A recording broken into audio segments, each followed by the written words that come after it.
2008.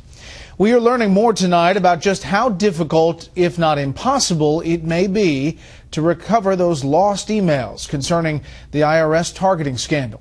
But it is not difficult to gauge the level of outrage on the part of Republicans on the Hill.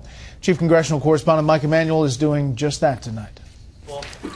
House Speaker John Boehner ripped President Obama, calling the IRS scandal phony early on, and now more than 2 years' worth of emails are missing for Lois Lerner, the central figure in this investigation. This is outrageous, and the White House has not lifted a finger to help us get to the bottom of this. He owes the American people the truth about what happened at the IRS. The House Democratic leader isn't blaming people at the IRS. She faults the agency's machinery. They need to upgrade their technology, get it right, so that there's no suspicion about what agenda anyone may have on that. IRS Commissioner John Koskinen is due to testify before the House Ways and Means Committee Friday and House Oversight on Monday on the missing email matter.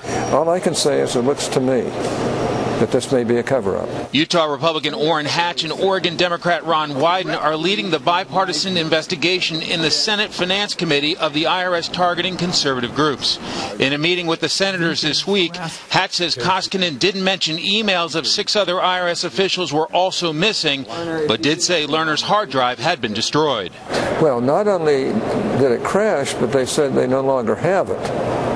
So it wasn't recycled, they just got rid of it. IT experts say the IRS uses Exchange for email, which involves multiple servers. As email enters or leaves the IRS, it would all pass through and be saved on these Exchange servers. The email should not be stored on the end user's machine. It should be stored on the servers.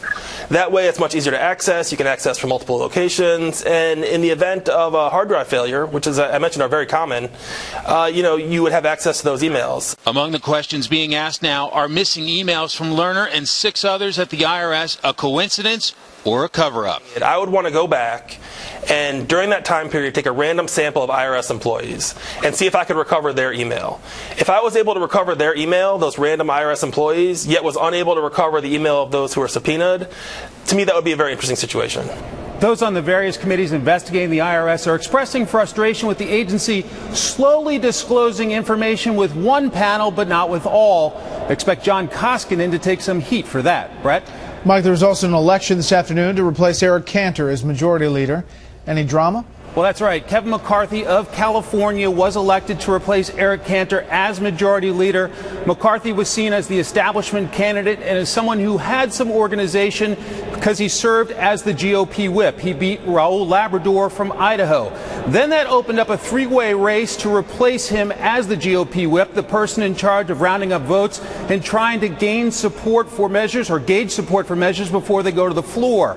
You had Steve Scalise from Louisiana beat Deputy Whip Pete Roskam from Illinois and Marlon Stutzman from Indiana. Scalise is a Tea Party favorite, so this is seen as a win for the Tea Party. Scalise called it a win for America. Bret? Mike Emanuel on the Hill tonight. Mike, thanks.